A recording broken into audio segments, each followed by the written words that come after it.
Hello everyone, কেমন আছেন সবাই? আমি তো বেশ ভালো। আমার বং অরুন্ধতী ইউটিউব চ্যানেলে সবাইকে অনেক অনেক ওয়েলকাম। আমরা চলে এসেছিলাম একটু কালী মন্দিরে আমাদের নতুন অতিথিকে পুজো করাবো বলে। হ্যাঁ, কেই সেই নতুন অতিথি সেটাও দেখাবো। মাকে দর্শন করুন, আমরাও মাকে দর্শন করলাম, একটু প্রণাম করে নিলাম, কারণ মায়ের মন্দিরে সবসময় আসা হয় না, জানেন তো। মানে এই মন্দিরটার কথা বললাম, অন্য অন্য মন্দিরে তো যাওয়াই হয়, কিন্তু এই মন্দিরটায় খুব একটা আশা হয় না আমাদের। যাই হোক, অনেক দিন পরে আমিও এলাম এই মন্দিরটায়। দেখুন, এই সেই আমাদের নতুন অতিথি, যার কথা আপনাদেরকে এতক্ষণ ধরে বলছিলাম।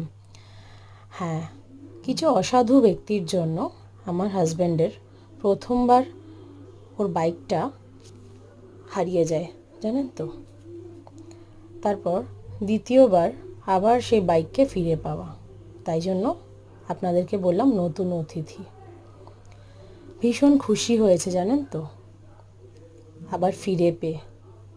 কারণ এই বাইকটা আমাদের অনেক সুখ দুঃখের সাথী, অনেক গল্প, অনেক আশা, অনেক অনেক কিছু জড়িয়ে আছে, অনেক ইমোশনস জড়িয়ে আছে, জানেন তো। যাই হোক, সেগুলো না হয় থাক, পরে কখনো শেয়ার করব আপনাদের সঙ্গে। আজকে দেখুন, এখানে আমাদের বাইকটাকে পুজো করা হচ্ছে।